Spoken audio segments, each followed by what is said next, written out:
Today I'm sketching out a new dice tower. I wanted this one to feel old, like it has been there for millennia. The dice drops from the top and disappears into the tree, and they will come back out through the mouth and landing in what looks like an old and forgotten summoning circle. For this one, I knew I needed bones, moss, and creeping vines, and a few discarded magical items tucked around the tree. And before we get too far into it, my name is Gatora, and you have found the Mythical Maker's Workshop.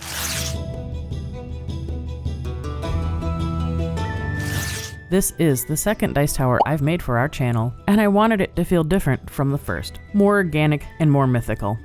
For this build, I'm only using supplies I already have on hand, partly as a challenge, and partly because I really need to start using up my art supply hoard. Most of this comes from leftover materials from previous projects. With the idea set, it's time to finally start the build.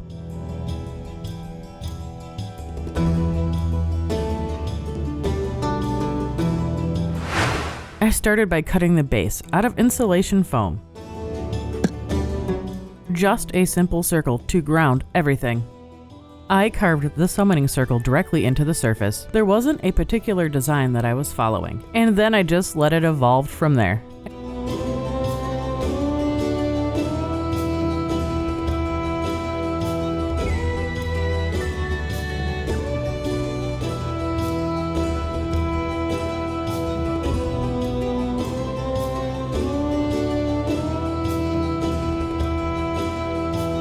When I was done with the design, I weathered it with a rock.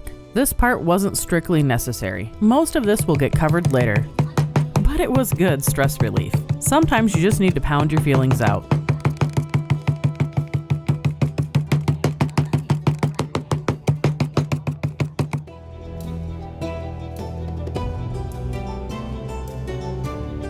With the leftover foam, I carved out individual stones.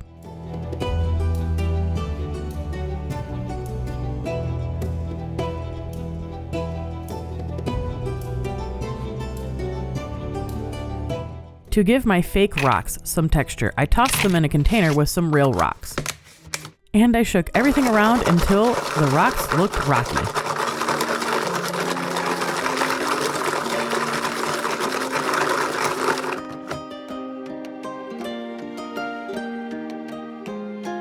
I took those stones and then glued them around the base to create a border. They will help keep the dice from rolling away.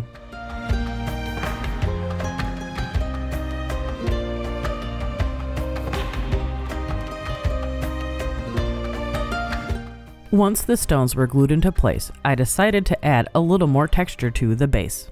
I saw a video on TikTok by Greg Pallet, and he had a very interesting video creating a sand-like surface using Plaster of Paris. It felt simple enough to try, and I already had some Plaster of Paris on hand. So I figured, why not? Making art is a lot more fun when you let yourself experiment. I started by mixing PVA glue and water in about a 50-50 ratio, just until everything was fully incorporated. To apply the plaster, I made a quick sifter. I cut the bottom out of a paper cup, added a piece of cheesecloth to create the mesh. Then I coated the base with the glue mixture, anywhere I wanted the plaster to stick, and I avoided the areas I wanted to keep smooth.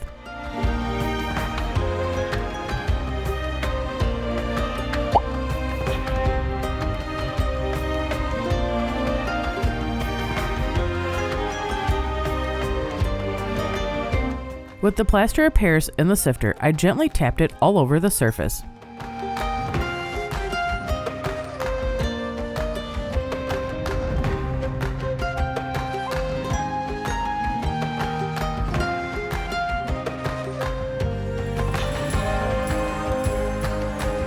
After letting it set for a few minutes, I lightly sprayed it with some water, then tapped on a little more plaster. I tried keeping this layer uneven, and I repeated the process until I was happy with how it looked.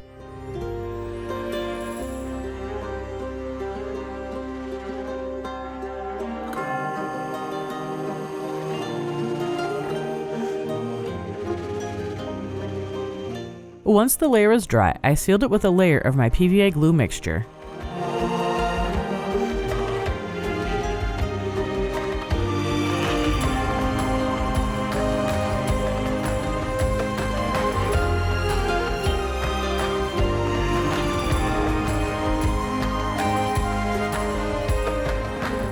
I let it set overnight to fully cure.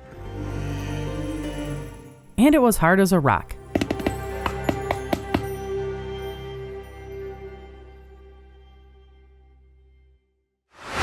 For the tree, I started inside out. I worked from the dice tunnel to the outside of the tree. I used a paper towel tube for the tunnel.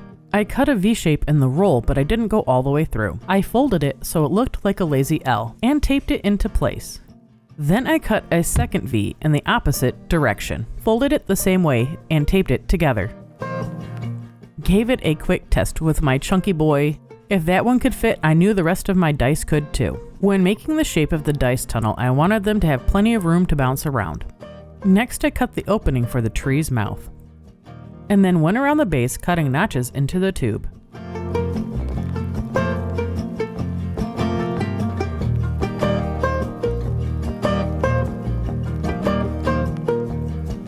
With the tunnel done, it's time to work on the outside of the tree. To give the tree its organic shape, I rolled aluminum foil into long snakes, and then I placed them around the paper tube until it felt like a tree.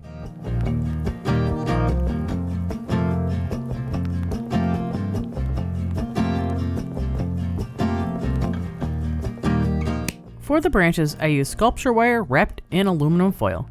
This helps keep everything sturdy once the clay goes on.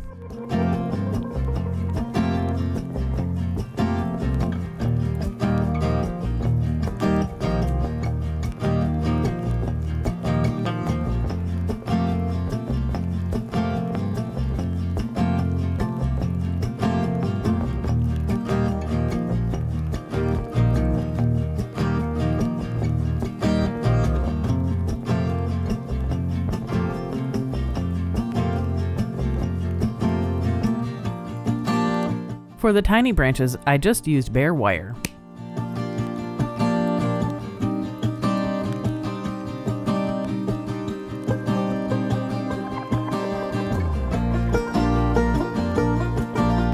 To make sure the paper tube didn't get soggy with the clay, I covered all the exposed areas with masking tape. With the structure finished, it's time to start adding the clay. For the tree, I will be sculpting it out of a DOS air dry clay. I like working with it because it is easy to manipulate and it dries relatively quickly. I rolled the clay out very thin.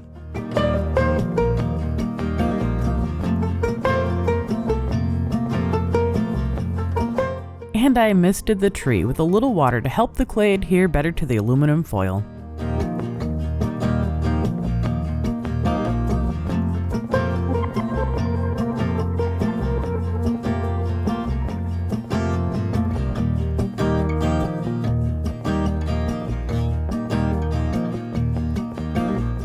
Once the tree was covered, I went back in with my sculpting tools. At this point, I still thought I knew what the face would be. Originally, I planned on doing something a little more skeletal. But as I was working, a different face started to emerge. Older, more mysterious. So I went with it. I didn't want the face to be obvious. If you were just walking through the woods, you might not even notice it at all. But if you stopped and looked closely, it would be there.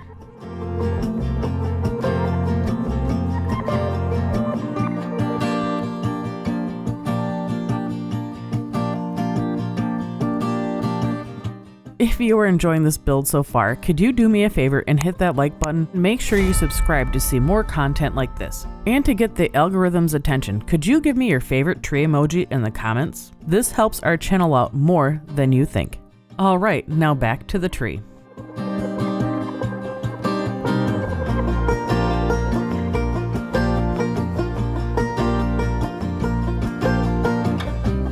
After the form was finished, I went over everything with a brush that had a small amount of slip on it. I know it's usually used for joining clay pieces together, but I like it for softening and smoothing some details.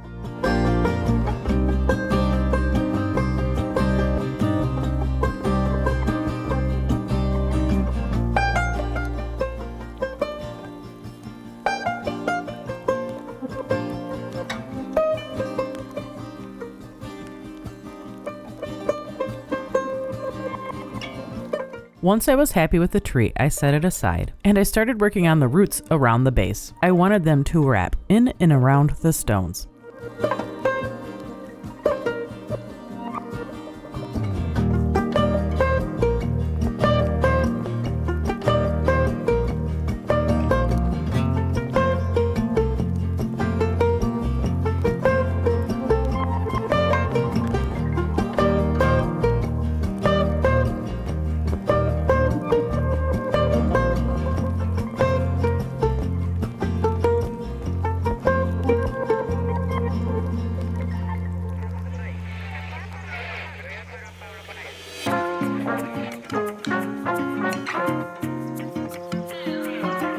I let both pieces dry overnight. Next day, they got joined together with hot glue.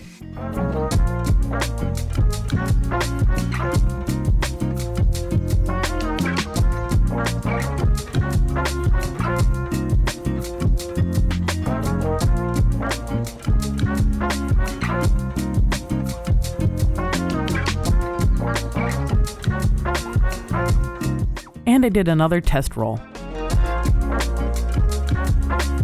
Then I blended the two sections together, adding more roots and building out the trunk, so it felt like one continuous piece.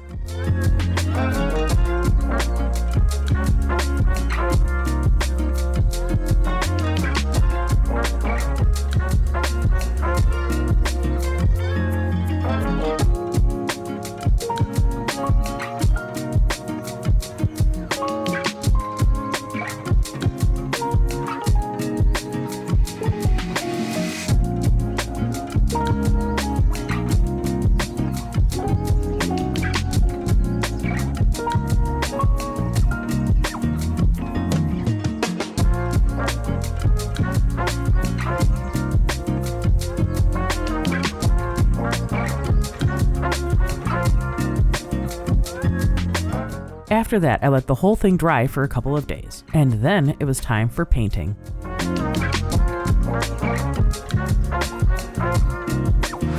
Enough with all this white, it's time to give it some life. I started by blocking in my base colors, just enough to get everything out of the raw stage. Then I went in with black, focusing on the deeper shadows of the tree.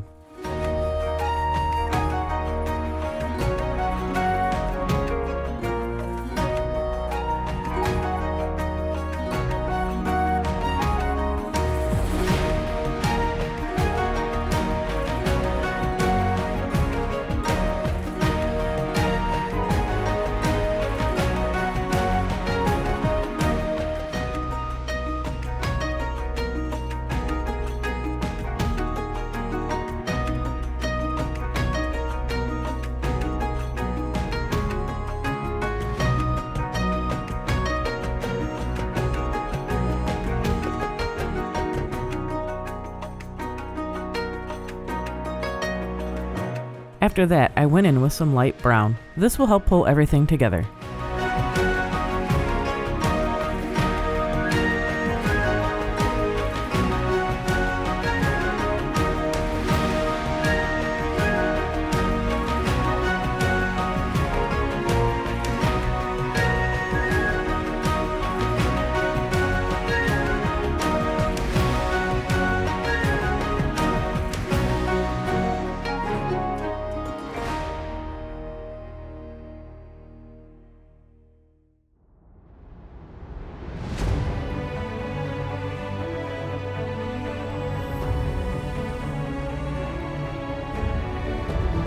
I gave the stones a few simple highlights. Nothing fancy, just enough to separate them from the base.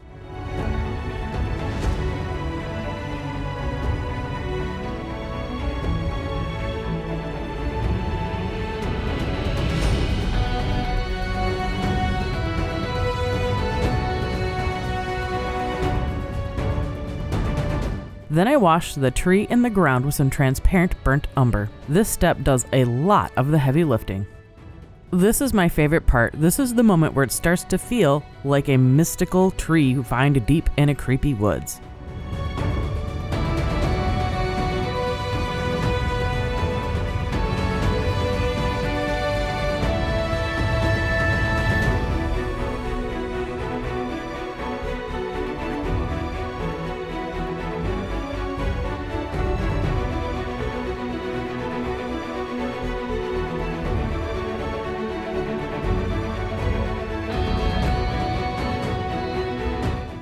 For the summoning circle, I started by dry brushing purples. I started dark and slowly worked my way to soft pink, and getting heavier handed as I was painting, until I was no longer dry brushing. I wasn't going for a neon color, just enough to suggest some magic.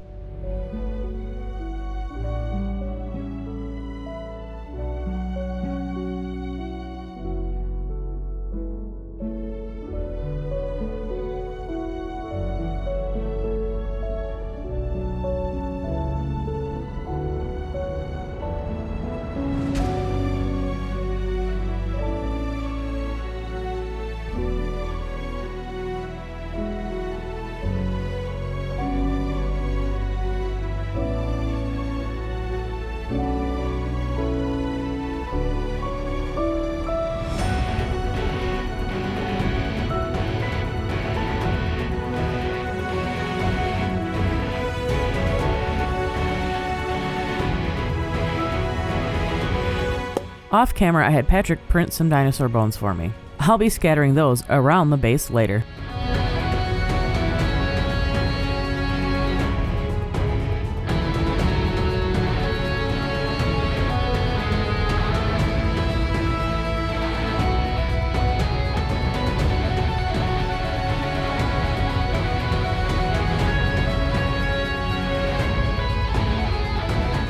With the painting all done, I think the tree is going to need some vines.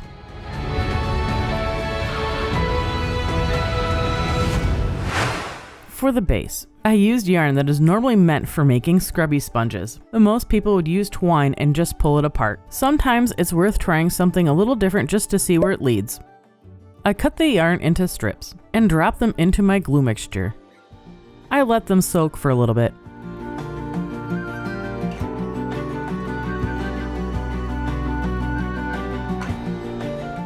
Then I gently squeezed off the excess glue.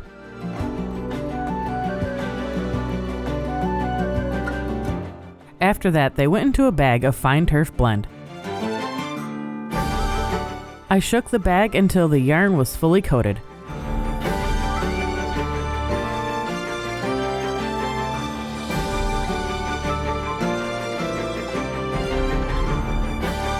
Then I set the vines out to dry.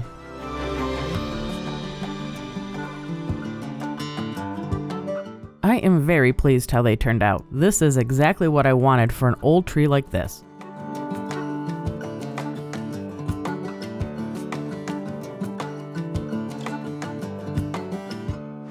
This is the part where everything starts to come together. I began by adding the vines to the tree. Not just to decorate it, but to make it feel like it had been claimed, like it had been here for a long time.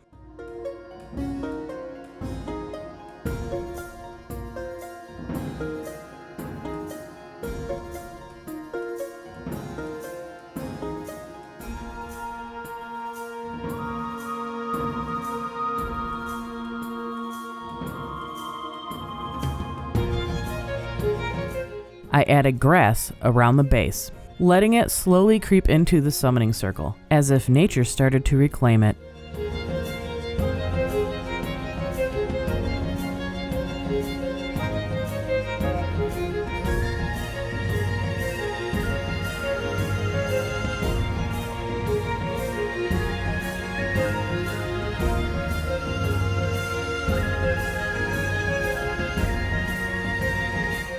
Then came the bones, mostly dragon bones.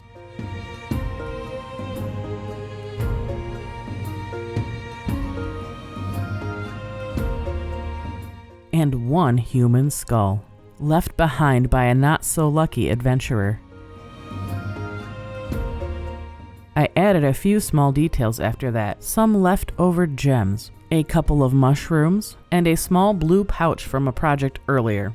A little hint of a story, but not the whole thing. When I was making a piece like this, I didn't want a clear answer. I wanted more questions than an explanation. What were they trying to summon? Was the tree here before the magic? Or did the magic create the tree?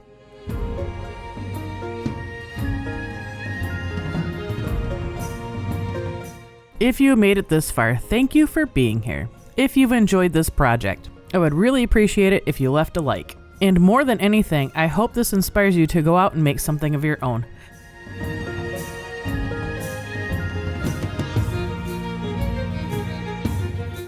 Once everything was in place, I added a little more grass, just enough to make it feel forgotten, like no one had been back here in a long time.